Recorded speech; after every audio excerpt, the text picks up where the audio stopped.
Nous sommes dans la belle région de Farnham. J'aime beaucoup cette région ici. Il y a un cachet spécial. Nous sommes dans la petite assemblée, charmante petite assemblée chrétienne de Farnham. Et ce matin, j'ai intitulé le message « Ils ont recherché le Seigneur seulement après le coucher du soleil ». Alors, je vous inviterai, ceux qui ont leur Bible, à l'ouvrir dans Marc, l'évangile de Marc, chapitre 1, et nous allons lire les versets 29 à 39 pour voir ce qui s'est passé cette journée-là. Alors, si vous voulez ouvrir dans Marc, chapitre 1, verset 29. Alors, je commence à lire au verset 29, du premier chapitre de Marc. En sortant de la synagogue, ils se rendirent avec Jacques et Jean à la maison de Simon et d'André. La belle-mère de Simon était couchée, ayant la fièvre, et aussitôt on parla d'elle à Jésus. S'étant approché, il la fit lever en lui prenant la main. Et à l'instant, la fièvre la quitta. Puis elle les servit. Le soir, après le coucher du soleil, on lui amena tous les malades et les démoniaques, et toute la ville était rassemblée devant sa porte. Il guérit beaucoup de gens qui avaient diverses maladies, il chassa aussi beaucoup de démons, et ne permettait pas aux démons de parler parce qu'ils le connaissaient. Vers le matin, pendant qu'il faisait encore très sombre, il se leva et sortit pour aller dans un lieu désert où il pria. Simon et ceux qui étaient avec lui se mirent à sa recherche. Et quand ils l'eurent trouvé, ils lui dirent « Tous te cherchent. » Il leur répondit « Allons ailleurs, dans les bourgades voisines, afin que j'y prêche aussi, car c'est pour cela que je suis venu, que je suis sorti, pardon. » Et il alla prêcher dans les synagogues par toute la Galilée, et il chassa les démons. Ah oui, c'est vrai qu'aujourd'hui, la croyance populaire aux démons et aux esprits décline beaucoup dans notre société, dans le monde d'aujourd'hui, depuis plusieurs années. Mais néanmoins, les effets maléfiques du démon se font de plus en plus sentir dans le monde d'aujourd'hui, pas vrai? Partout. Et même les gens qui ne croient pas en Dieu disent « Qu'est-ce qui se passe sur notre planète? Ça va donc bien mal. » Alors on voit que l'esprit maléfique agit, même si on veut ne plus y croire. Jésus est déjà dans la 2e année de son ministère alors que nous venons de lire ce passage. Puis sa renommée, la renommée de ses miracles se répand plus rapidement qu'un feu de forêt. Et beaucoup de personnes cherchent Jésus seulement pour voir de la magie, pour voir le miracle, ce déclic. Ça les intéresse au plus haut point. On ne peut pas les blâmer, on est encore de même nature. Si quelque chose se passe à quelque part, on voudrait aller voir, vérifier. Alors, ce n'est pas toujours pour la bonne raison qu'ils veulent aller voir Jésus. Et la même chose pourrait encore se produire aujourd'hui. C'est vrai que la majorité des gens aujourd'hui ne vont plus à l'Église. Merci pour ceux qui sont ici ce matin à l'Église et dans d'autres églises à travers le monde qui veulent entendre parler du Seigneur Jésus-Christ. Mais il y a quand même des personnes qui y vont à l'Église pour adorer le Seigneur, même si de moins en moins les gens veulent aller à l'Église dans notre société d'aujourd'hui. Ils veulent adorer le Seigneur en esprit et en vérité. Dieu est esprit. Et il faut que ceux qui l'adorent en esprit et en vérité. Dans Jean 4, 24, il est écrit ça. Avez-vous remarqué que les gens venaient à Jésus après le coucher du soleil? Est-ce que ça ne vous intrigue pas un petit peu? Pourquoi est-ce qu'ils venaient voir Jésus après le coucher du soleil?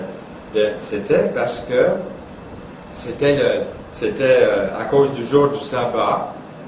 Et puis, mais ça illustre bien que très souvent, le seul temps où les gens cherchent le Seigneur dans leur vie est quand le soleil commence à descendre à l'horizon de leur vie.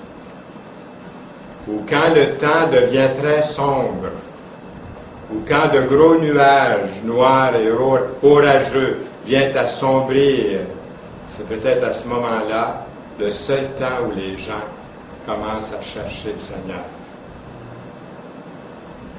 Je n'oublie pas ce que mon collègue et frère dans le Seigneur, Noël Aubu, que peut-être quelques-uns connaissent, nous disait. Lui, il s'est occupé beaucoup des personnes mourantes pendant un certain nombre d'années. Il y a beaucoup d'expérience dans ce domaine-là, d'accompagner les personnes qui vont mourir bientôt. Puis il nous a dit, les personnes meurent comme elles ont vécu. Il dit qu'il nous rappelle qu'il voyait une femme qui était mourante, qui était en train, avec ses relevés de banque, de compter combien d'argent, combien d'intérêts elle ferait. Un jour, on m'a demandé d'écrire un article sur l'argent. Et j'ai fait quelques recherches. J'ai trouvé que quand il y a eu un volcan à un certain endroit, puis que toute une population a péri, on a trouvé quelqu'un de momifié, dans un instant, dans une seconde, momifié par ce volcan.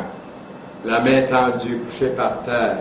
Et au bout de sa main, il y avait un vase qui était brisé et de l'argent était tombé. Et puis, il y avait la main comme ça, gelée pour toujours devant des pièces d'or. Il essayait de sauver des pièces d'or alors que le volcan venait de l'arrêter comme ça. Simon et ceux qui étaient avec lui se mirent à la recherche de Jésus dans le verset 36. La phrase « cherche l'Éternel » se trouve au moins 25 fois dans la Bible. Il est dit de chercher le Seigneur en tout temps. Il faut commencer de bonne heure. Et si déjà vous avez l'âge que vous avez, et que vous n'avez pas encore commencé, il est vraiment temps de commencer à chercher le Seigneur. Moi, je l'ai trouvé le Seigneur à l'âge de 11 ans. Et quel privilège! Parce que là, j'avais toute une vie pour pouvoir prêcher sa parole et témoigner en son nom. Donc, si peu importe votre âge, jeune ou vieux, il est toujours temps de chercher dans les bons, dans les mauvais jours, quand votre cœur va bien, quand votre cœur ne va pas aussi bien, de chercher le Seigneur. Dans Deutéronome 4, 29, il est écrit « Tu chercheras l'Éternel ton Dieu et que tu le trouveras si tu le cherches de tout ton cœur, de toute ton âme. » Dans 1 Chronique 16, versets 10 et 11, « Que le cœur de ceux qui cherchent l'Éternel se réjouisse.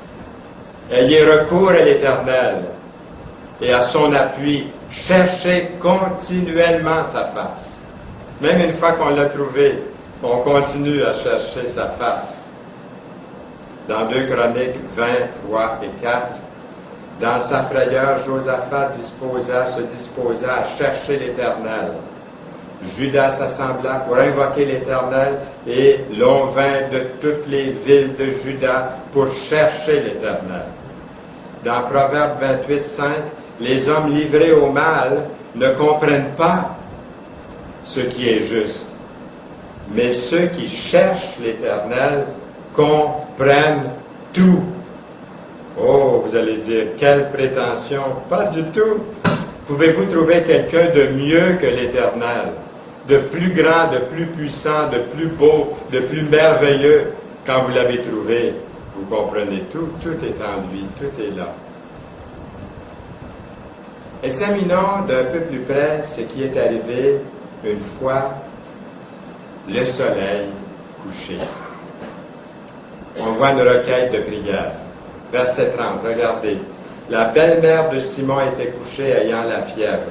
J'aimerais juste dire un mot sur les belles-mères, parce que tout le monde connaît des histoires de belles-mères. Je dis, je ne peux pas passer. Il y a des très bonnes belles-mères. La plupart des belles-mères que je connais sont merveilleuses.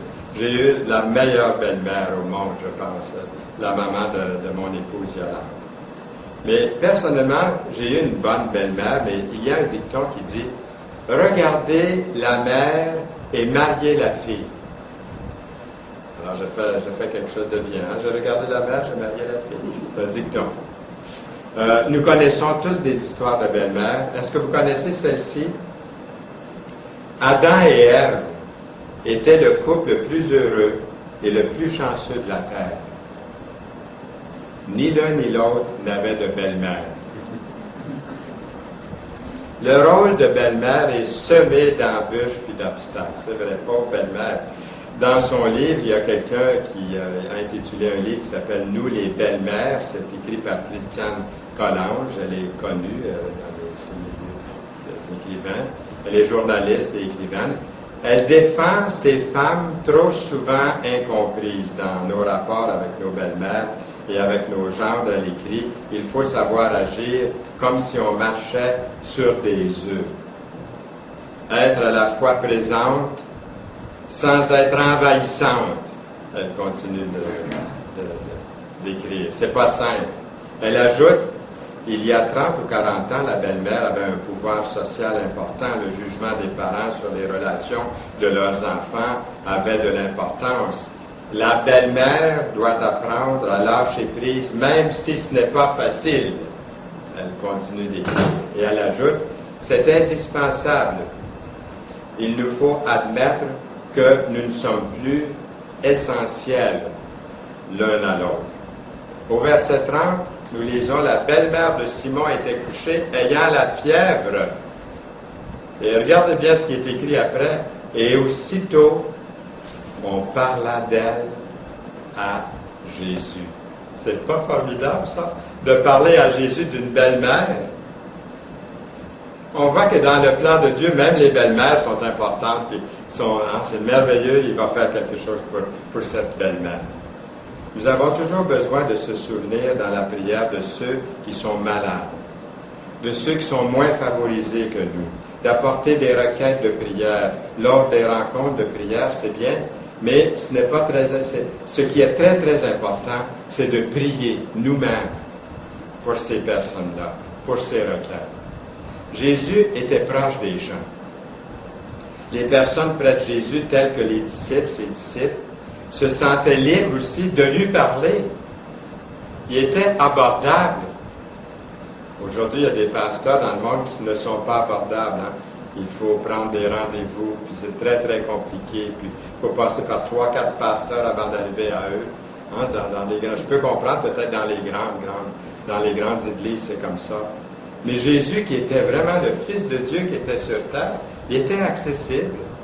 Vous ne trouvez pas ça merveilleux? On pouvait lui parler. On pouvait lui parler de leurs besoins, de nos besoins, puis aussi de ceux des autres. On parle d'elle à Jésus. Jésus, on aimerait, je ne sais pas comment ça s'est passé au juste, on aimerait te dire quelque chose. Il y a la belle-mère de Pierre. Elle est vraiment malade, tout ça. Ah oui? Ah, vous voyez, on apprend quelque chose à Jésus. Une puissante réponse de Jésus. Verset 31. S'étant approché, il la fit lever en lui prenant la main. Prendre la main de Jésus. Ça devait être quelque chose, hein? À l'instant, la fièvre la quitta. À l'instant même. Jésus a guéri instantanément la belle-mère de Pierre. Ce n'est pas pourtant toujours le cas avec nos prières. Ce n'est pas toujours instantané. La réponse à nos prières ne se fait pas toujours tout de suite, mais toujours en son temps. Remarquez ce que la belle-mère de Pierre fait aussitôt qu'elle est guérie. Je trouve ça tellement beau. Elle se mit à servir le Seigneur sans délai. Ça, c'est une vraie belle-mère. Hein? Elle met à la table, hein, puis tout de suite, la popote. Quand Dieu répond à nos prières, cela devrait nous porter à le servir. À le servir encore plus, avec plus de détermination qu'avant. Ensuite, Jésus, dans sa grande compassion, s'attarde aux besoins de tous, sans exception. Verset 32, le soir, après le coucher du soleil, on lui amena tous les malades et démoniaques. Toute la ville était rassemblée devant sa porte. Il guérit beaucoup de gens qui avaient diverses maladies. Il chassa beaucoup de démons. Il ne permettait pas aux démons de parler parce qu'il le connaissait.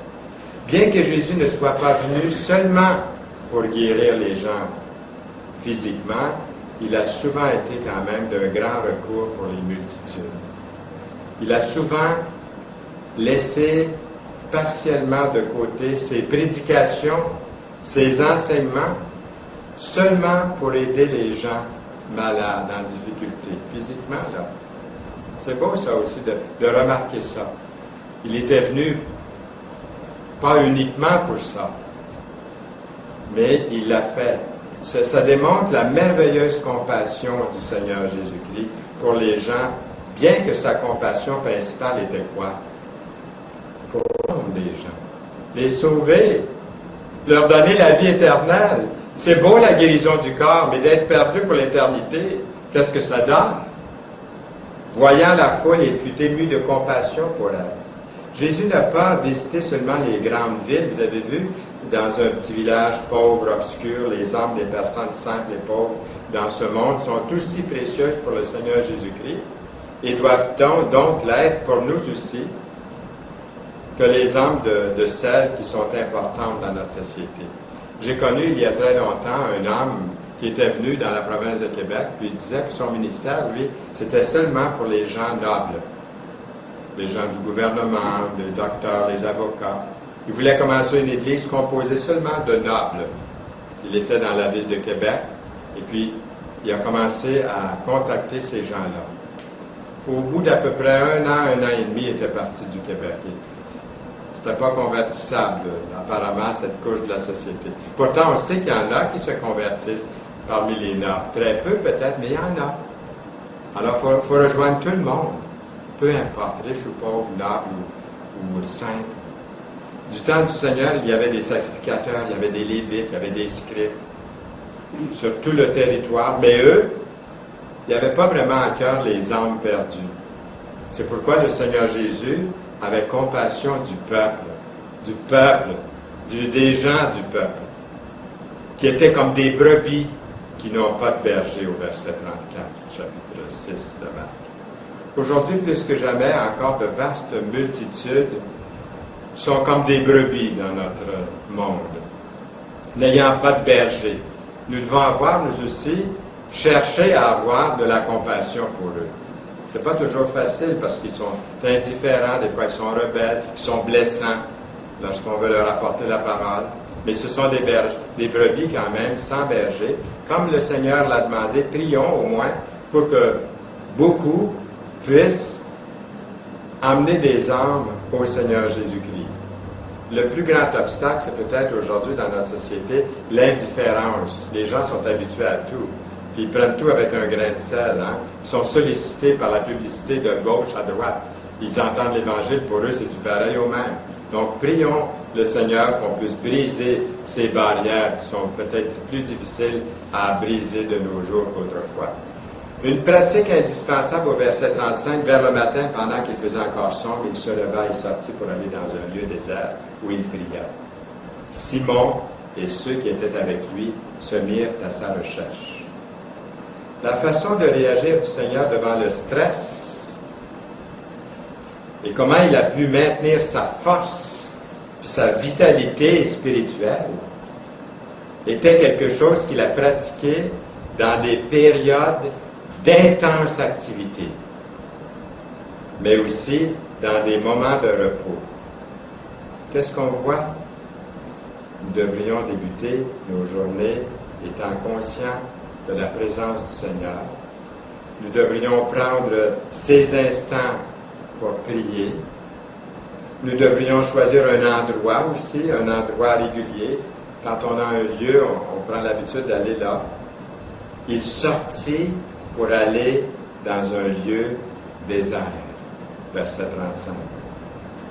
Il y a des exemples d'un lieu de prière dans la parole. Il y a plusieurs exemples. Abraham, dans Genèse 18.1, l'Éternel lui apparut parmi les chaînes de Mamré. Représentez-vous un peu la chaîne, les chaînes de Mamré. Comme il était assis à l'entrée de sa tente pendant la chaleur du jour. C'est comme si Abraham avait profité de ces moments-là. À tous les jours, hein, il faisait chaud, alors il priait là. Isaac, dans Genèse 24, verset 63, Isaac était sorti pour méditer dans les champs. Il y a beaucoup de cultivateurs dans cette belle région ici. J'imagine qu'il y a des cultivateurs chrétiens qui sont quelquefois dans les champs. Et puis, ils prient Dieu. C'est merveilleux. Daniel, dans Daniel 6, 10, il se retira dans sa maison, où les fenêtres de la chambre supérieure étaient ouvertes dans la direction de Jérusalem. Là, je ne sais pas dans quelle direction je dois pointer, là, mais dans la direction de Jérusalem. J'aurais dû me préparer, regarder une carte avant, je vous allais directement pointer vers Jérusalem. Mais là, on ferait ça après la réunion, hein, on trouvera Jérusalem. Mais c'est pas là, la question, c'est de... Il voulait diriger ce regard vers le temple. Il savait que le temple était là, puis que les gens se réunissaient là au nom du Seigneur et tout. Habakkuk, hein, un tout petit prophète, il dit « J'étais à mon poste et je me tenais sur la tour, je veillais pour voir ce que l'Éternel me dirait. » Dans une tour. Le Seigneur a dit « Quand tu pries, entre dans ta chambre, ferme ta porte, prie ton Père qui est là dans le secret. Et ton Père qui voit dans le secret te le rendra. » Jésus lui-même, dans le verset 35, sortit pour aller dans un lieu désert. Mais rapprochons-nous un peu de nos temps modernes. William Carey, un missionnaire en Inde, qui établit une vingtaine d'églises dans les années 1800 et quelques, priait dans un gazebo, une petite maison. Dès Keesman, que j'ai rencontré, qui a écrit des livres sur la prière, il habite à Los Angeles. Un jour, j'étais chez lui, et puis il avait lu dans son livre qu'il y avait une petite chapelle dans sa cour, puis que j'avais vu ça dans un livre avant d'aller là, avant d'aller chez lui. Alors là, je me trouvais chez lui. Alors j'ai dit, je vais faire un semblant d'aller aux toilettes, puis je vais aller voir s'il y a une petite chapelle, comme c'est marqué dans son livre. Alors je suis parti, puis tout à coup, j'entendais marcher derrière moi. Tout le monde m'a suivi, ils ont vu que c'est pas là que j'allais. Je suis passé tout droit dans les toilettes. Et puis j'étais rendu en arrière, je suis allé dans la cour, et il y avait là un cabanon qui avait arrangé comme une petite chapelle. Puis à l'intérieur, effectivement, il y avait un banc d'auto. Puis il y avait une bibliothèque, puis il y avait des bibles, puis il y avait tout ce qu'il faut. Et on était à Los Angeles, on ne pourrait pas faire ça ici dans nos cabanons. Avec le froid qu'il y a ici à Farnham durant l'hiver, on va oublier le cabanon comme un lieu où on se retire, mais ça peut être, oui, ça peut être simplement pour donner des exemples, d'avoir un lieu, c'est important. Il y avait Jonathan Edwards, un prédicateur du 18e siècle, qui priait dans une maison construite dans un arbre. Saint François d'Assise, au 12e siècle, là où il y a de la haine, celui qui a écrit ça, il dit que je mette l'amour, lui, il priait dans une grotte. Charles Finney, un grand évangéliste du 19e siècle, priait dans les bois. La fondatrice de l'Institut biblique Bethel, ici à Sherbrooke, priait également. Je l'ai vu une fois, je l'ai suivi, j'étais petit, j'avais 11 ans, je l'ai suivi dans le bois, elle allait prier. Il y avait un tronc d'arbre, elle a prié là, sa Bible ouverte. Vous avez l'Institut biblique Bethel aujourd'hui. Vous avez, en tout cas, je pourrais continuer longtemps. Il y avait la femme de Charles Wesley. Ils ont eu 19 enfants. Elle, il y avait tellement, elle n'avait pas de lieu où se retirer. Parce que c'était trop, il y avait plus de pièces. Lorsqu'elle a fait, elle prenait son tablier, mettait son grand tablier par-dessus sa tête, puis là, elle priait comme ça, sur son tablier. Elle avait trouvé un... La priorité, verset 37, et quand il lui a trouvé, c'est de trouver le Seigneur. C'est ça l'importance. Quand il lui a trouvé, il lui dit, « Tous te cherchent! » Ça devait être doux aux oreilles du Seigneur d'entendre « Tous te cherchent! » Il faut chercher le Seigneur. « Cherchez, vous trouverez », nous lisons dans la parole. « Cherchez, vous trouverez. » Il leur répondit, « Allons ailleurs dans les bourgades voisines, afin que j'y prêche aussi, car c'est pour cela que je suis sorti. » Et il alla prêcher dans les synagogues, et toute la Galilée, et dans toute la Galilée, et il chassa les démons. Ce que Jésus veut vraiment, pour votre vie, la mienne, ce n'est pas seulement la santé physique, mais c'est surtout la santé spirituelle, la vie spirituelle, la santé spirituelle, une relation stable avec le Seigneur. Sa priorité était d'annoncer que nous devons être sauvés, que nous devons recevoir le pardon de nos péchés. Dans Luc 19, 10, le Fils de l'homme est venu chercher et sauver ce qui était perdu. Il vous cherche ce matin. Et il a permis que vous soyez ici pour entendre sa parole, pour que vous puissiez le trouver Il vous cherche, il désire vous sauver, on vient de le lire. C'est son désir. Vous devez vous reconnaître comme perdu, en besoin de lui. Et venir à lui. Est-ce qu'il y aurait quelqu'un aujourd'hui qui pourrait dire, oui, je suis rendu là, j'ai trouvé le Seigneur et je veux l'inviter dans ma vie comme mon sauveur personnel. Je veux croire en lui. Est-ce qu'il y a quelqu'un qui est prêt à dire ça? Oui, Seigneur. Merci de ton amour pour moi.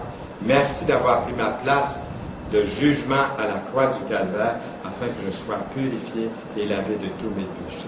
Le sang de Jésus me purifie de tout péché. Directement, je ne peux pas vous dire que plusieurs ont été sauvés par ma vie ou mes paroles. Ah oui, il y en a qui m'ont dit, Fernand, j'ai accepté le Seigneur parce que, bon. Mais la plupart du temps, c'est que j'ai semé, un autre à arroser. Et qui est-ce qui fait croire? C'est le Seigneur. Nous sommes tous appelés à parler, à témoigner, à vivre. Ne vous inquiétez pas si quelqu'un va vous dire « J'ai été sauvé parce que tu m'as témoigné » ou parce que... Non, vous l'avez fait, vous avez semé, un autre va arroser.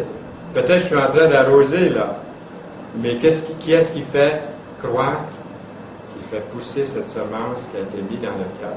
C'est le Seigneur. C'est ça qui est important. Continuons à marcher pour lui, ceux qui ont déjà le salut, qui ont l'assurance de ce salut.